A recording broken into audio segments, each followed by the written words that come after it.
آج اس ویڈیو میں ہم آپ کو بتائیں گے کہ بچے کی پیدائش کے فوراً بعد اس کے کان میں اذان دینا اور گھٹی دینے کا شرعی طریقہ کیا ہے۔ علماء کرام کے مطابق بچے کی پیدائش کے بعد اسے گھٹی دینے کا شرعی طریقہ اور اس موقع پر کون کون سے عمل کرنے چاہیے۔ بسم اللہ الرحمن الرحیم۔ الجواب بعون الملک الوہاب، اللہم ہدایت الحق والصواب۔ بچے کی پیدائش کے فوراً بعد اسے نہلا کر دائیں کان میں 4 بار اذان اور بائیں کان میں 3 بار اقامت کہی جائے،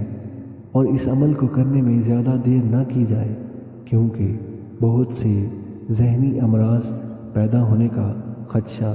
ظاہر ہو جاتا ہے۔ اس کے بعد کسی عالم دین بزرگ یا نیک شخص سے گھٹی دلوائی جائے، جس کا طریقہ یوں ہے کہ گھٹی دینے والا شخص بسم اللہ پڑھ کر کسی بھی میٹھی شے کو اپنے منہ میں اچھی طرح چبا لے اور نرم کر لے۔ اس کے بعد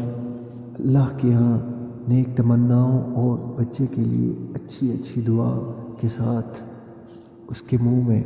تالو میں مل دے۔ ام المومنین سیدہ عائشہ صدیقہ رضی اللہ تعالی عنہا سے روایت ہے کہ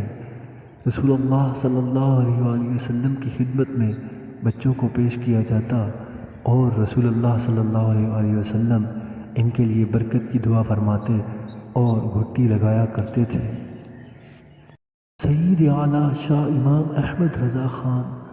رحمۃ اللہ علیہ فرماتے ہیں کہ بچے کی پیدائش کے فوراً بعد اس کے دائیں کان میں اذان اور بائیں کان میں تکبیر کہیں اور کوئی میٹھی چیز اس کے منہ میں تالو پر مل دیا کریں، اور جو کوئی ہر روز فجر کی نماز کے بعد 11 مرتبہ اس اسم مبارک کو پڑھا کرے گا اور اپنے بچوں پر دم کیا کرے گا تو اللہ کے فضل و کرم سے اور اس اسم مبارک کی برکت سے نیک خصلتیں پروان چڑھیں گے اور نیکی کی طرف دل مائل ہوگا اور دنیا کی محبت جاتی رہے گی۔